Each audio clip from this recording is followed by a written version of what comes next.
Welcome to Inside Auto Podcast, where we feature everyone and anyone you'd want to talk to in and out of the automotive industry. Ilana Shabtai here with Aaron Horowitz, co-hosts of Inside Auto Podcast, where we interview top dealers, GM, marketers, entrepreneurs, and thought leaders in and out of the automotive industry. And before we introduce today's guest, this episode is sponsored by AutoLeadStar.com.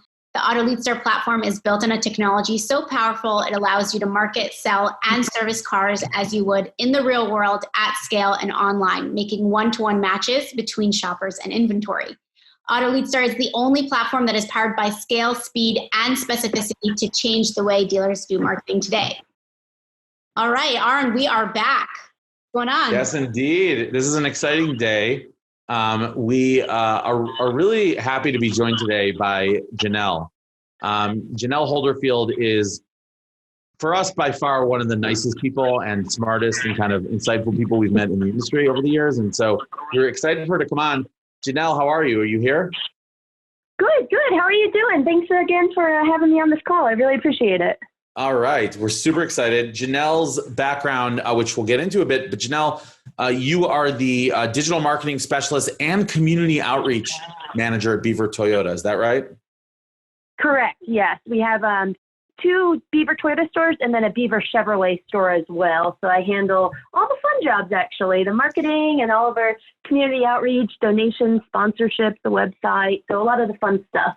Yeah. So we're going to talk about that because I think that if people were saying, well, someone in digital marketing, does it make sense for them to also be community outreach and do the more charitable, meaning there's a connection there that I think is very important and it's uncommon. And I definitely want us to talk about it. I noticed in general that on the community outreach side, it seems like you're also very active in volunteering. You're active in some educational projects. Is that right?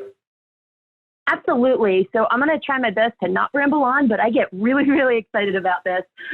We do so much in our community. Like you said, with our school district, we donate about $100,000 every year to our school district. And then that goes amongst, different sports, different teams, we give a car away to a teacher of the year. But one of my favorite things with the school district is fund a project.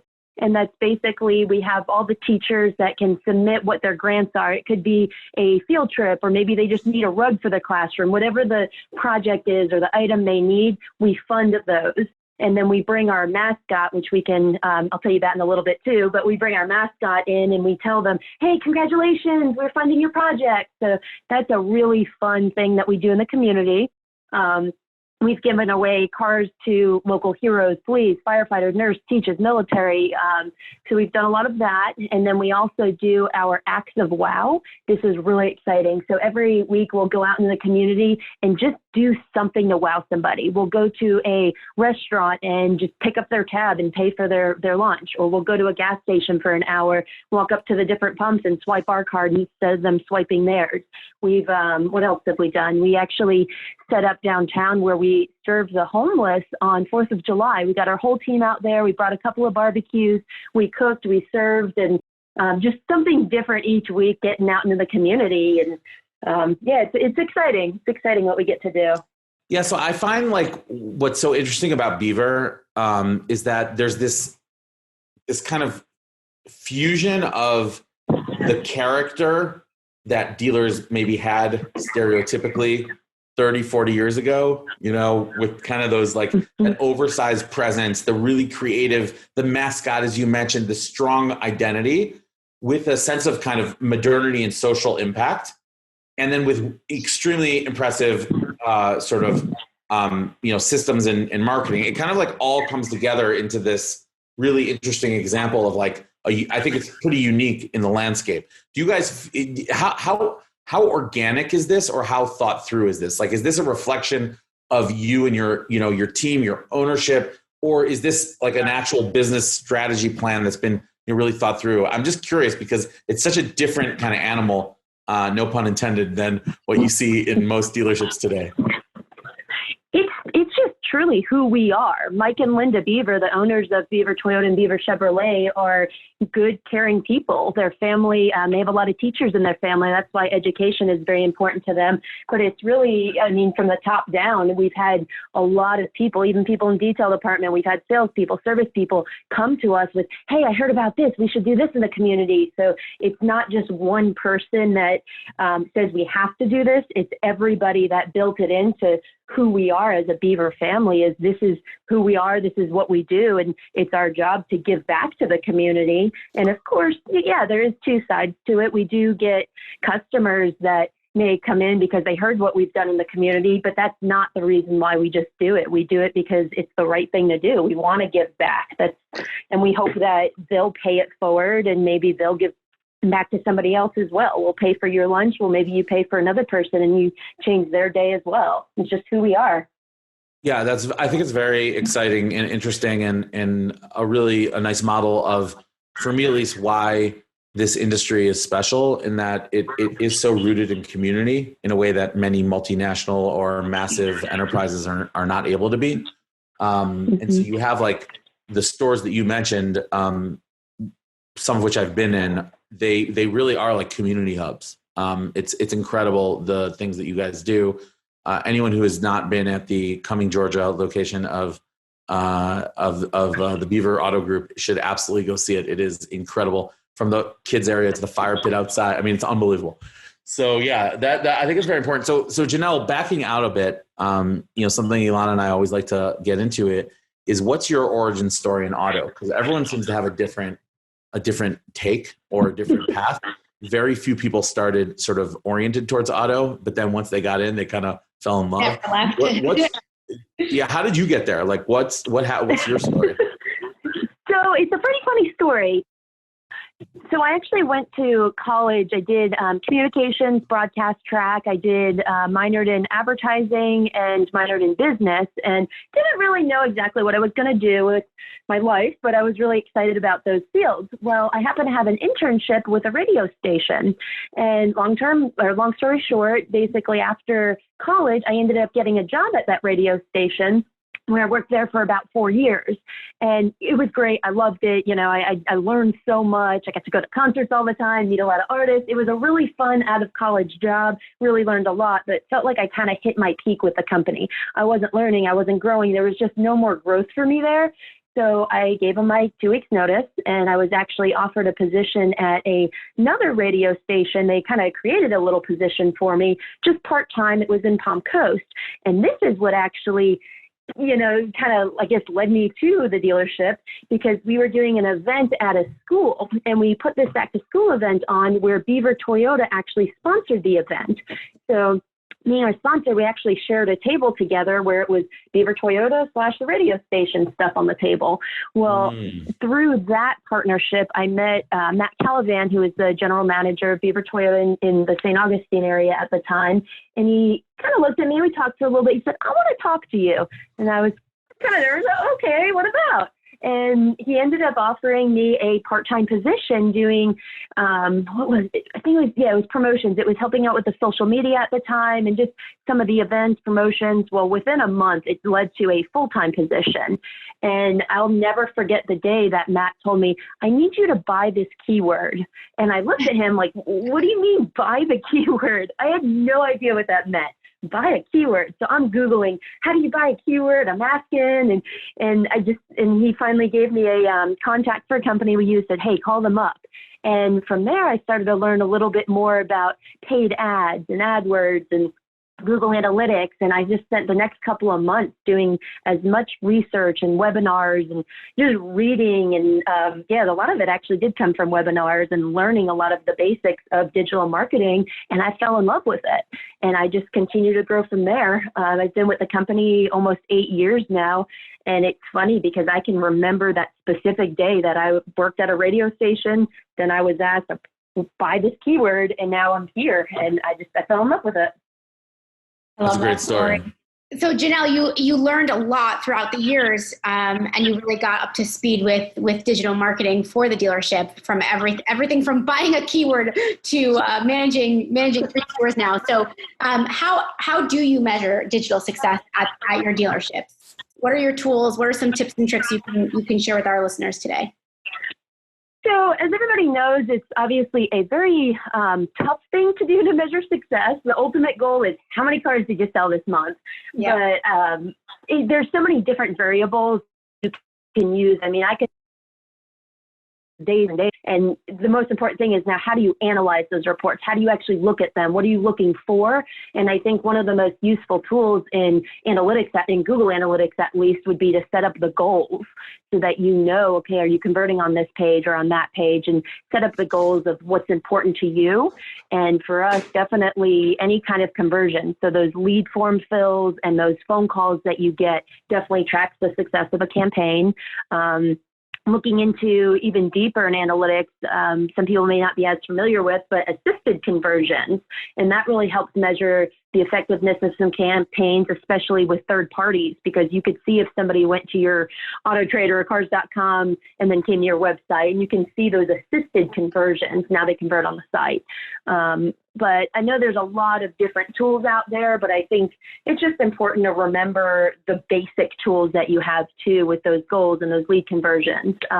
We do look at the quality of our website traffic as well. Are they staying on the page? Are they coming back? Are they, what are they doing on the page? So even if they don't necessarily convert immediately, but you see people are continuing to come back to the page, they may convert next week or down the road. So there's a lot of different tools, I would say, to actually measure success. But ultimately it comes down to, and then how many cars did you sell? And do you see any ability to react in real time to challenges in a month? This is something I'm always like observing in auto is, as we work with dealers, and, it's been a while now, dealers have had some really good months, but like, remember those months where it's looking really slow or bad at the end of the month, and there's like pressure to see how do you change that fate? Have you found tools to get that rapid reaction? Do you believe in that? Or do you feel like in the end, you're always, working more strategically and less tactically, you're always working on a multi-month cycle? Like, how do you approach that? That's my first question. Then I have another one after that. Follow on. So, it's definitely important to be proactive. You don't want to just set a campaign and then see what happens for the month. I think it is very important to keep up with, well, how are you doing this month? Do you need to change one of those campaigns? Maybe you set a Facebook ad up, it's been running 2 weeks, halfway through the month, and it's just not really working for you. Well, what can we do to change that? Maybe it's a better offer or a different offer, or maybe a different audience. So it's okay to tweak some campaigns throughout the month or add another one if we need to. We do have a very effective tool. It's been around for a while, but we just kind of recently started using it, where when a customer has already converted on our website, they're already in our CRM and our system, and they come back to the website, then we can, we'll get our salesperson will actually get a text message notifying us, hey, this customer is back on your website. So now we can proactively reach out to them. Obviously, you got to be very careful with something like that and not say, hey, I'm following you, you're on our website. So we got to be really careful with how we approach the customer, but it's oftentimes that customer may actually be marked as a dead lead in our system because they haven't been interested in the vehicle. Well, now they are. So getting that notification is very, very helpful for us to proactively act on those leads. That's actually, it's not really a lead, but it is. So there's that. And then, like I said, too, tweaking any of the messaging as we need to on Facebook or on Google posts. We'll tweak our Google AdWords. That's something that we're always looking at as well. If there's a specific vehicle that we need to push, then maybe we add a little bit more budget to that campaign. So I think it is definitely important to make some of those adjustments throughout the month as they're needed. And on that, then, is there how involved are you in that aspect? Meaning, are you using any sort of, is that something you're doing with an agency on a weekly basis, daily basis? Are you in the accounts making the changes and adjusting the Facebook and the Google ads? Is it a combo? And how much sort of input do you have? Or how much like daily or, input are you putting into those adjustments that you make? Very, very involved. So I do have access to everything, and that's something that's always very, very important to me. I have probably a 2-page spreadsheet with usernames and passwords, so everything's organized, everything I need. I have Photoshop, I have Illustrator, so I can create ads if I need to, and I have the ability to push those out. But we do rely a lot on our agency partners as well. I have a standing weekly call with our agency, but honestly, we text back and forth, email, call each other probably on a daily basis. I don't think I even talk to my mother as often as I talk to them. So we definitely very, very involved. And so I think it's a combination. It's important to have that relationship and that partnership with the agencies. They do a fantastic job, but they also have a lot of other dealerships they're working for as well. And I've learned that a lot of agencies they'll give you as much attention as you want when they see you interested in it as well. They'll always do a good job for you, but some things may be kind of a set it and forget it. So by holding them accountable and staying on top of them and having that relationship with them and just letting them know how much you care and that you want ideas too. We love when our agencies recommend things and tell us, no, I don't recommend you doing that. What are you trying to achieve here? We could do this instead. We love being told no, and we love having that debate because it often leads to an even greater idea where we come up with together. So it's very, very important to be involved. But I guess to answer your question, we do rely a lot on them, but I like to know any changes that are being made, and I'll look at it on my own and recommend, hey, maybe we should change this, or maybe we should tweak that, or what do you think about this? And we have those conversations quite often, but I do have the ability to make changes on my own end as well as needed. Got it. And Jenielle, how's like the balance of, in your role with the two hats that you wear, which, I think probably you see as a very integrated thing with the community outreach and the, all kind of flows together. Like how are you seeing this year and kind of the mission that the dealership had, is not so much in COVID, but now as you're coming out of COVID, like, was there kind of or let's not say, I know COVID's still strong, but like there's kind of some light at the end of the tunnel. Say in Florida, there's like, we see kind of where things are going. Are you guys like gearing up for something, or you already feel like you're in the middle of something? And how did the dealership handle that, from the leadership perspective? We made a couple of minor changes, during COVID, as everybody had to. But honestly, a lot of things, because we are very proactive and we like to be ahead of the game. So we already had the option where people can, we'll bring the vehicle to our customers. We'll bring it to your home. We already had those options, but we made slight adjustments to maybe be promoting that a little bit more than we used to, as many dealers have.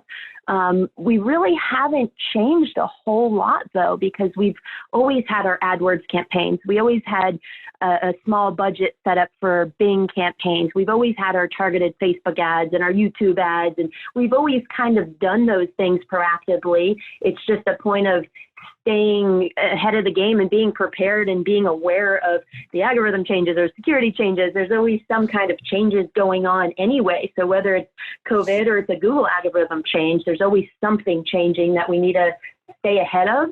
But overall, we haven't changed a whole lot other than our basic tweaking things here and there like we've always done. Got it. Very, very interesting. I think you guys in some ways were like ready for a situation like this in ways that, probably were very helpful during those months.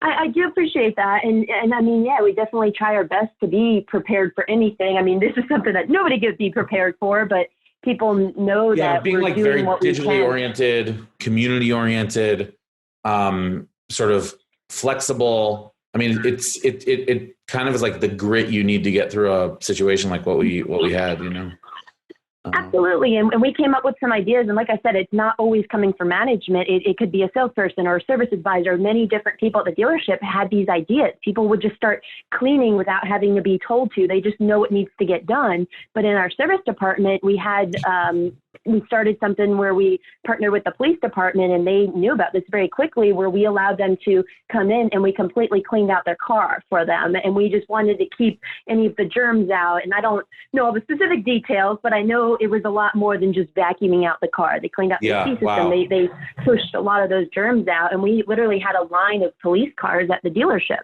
And those are the little things that make a huge difference that just have to adapt to. And that kind of goes back to what we were talking about earlier, where our community-oriented, family-minded team is from the top down. Every single person has that mindset to come up with these ideas. I didn't think of that, and somebody in the service department did, because that's the area that they're in. So having everybody ideas what to stay up with these terrible times, and make the adjustments that we need. I think that's what made Beaver Toyota so successful also, because we talked a lot on this podcast about how dealerships were orienting digitally, but you are positioned, or your dealership was positioned so well in the community that even just the trust that you had from your buyers and your shoppers and your clients helped with just surviving through those tough months. So I think that's an important lesson to take away. And I know we touched on this in the way beginning, Jenielle. You mentioned something about your mascot, and I'd love to know if you can share the history of the Beaver mascot with us today. It's just such a strong one, and I love that you said you deliver cars, or you'll go to schools and you'll have the Beaver mascot there. So tell us a little bit about that and how that plays a role.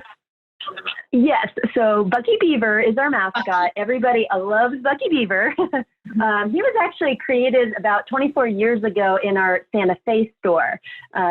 We had that store prior to the St. Augustine store, but decided to close that one down just to it was easier to keep everything in the area of Florida, Georgia, and have them closer where Mike and Linda Beaver can be involved. They're very involved in the dealership. They're not just, it's tough to be traveling back and forth. So, but anyways, going back to Bucky. So he started at the Santa Fe store, and they basically, the biggest criteria was that they wanted a smiling, happy, friendly beaver. So they ended up going through probably about 6 to 8 different artists before they found that perfect Bucky Beaver that just felt right. They didn't want one that was creepy or angry or going to scare little kids. They just needed to have that perfect look. And obviously, the name kind of came from Bucky because he has, Bucky Beaver with the 2 big front teeth, and just needed to be smiling and appealing to everybody.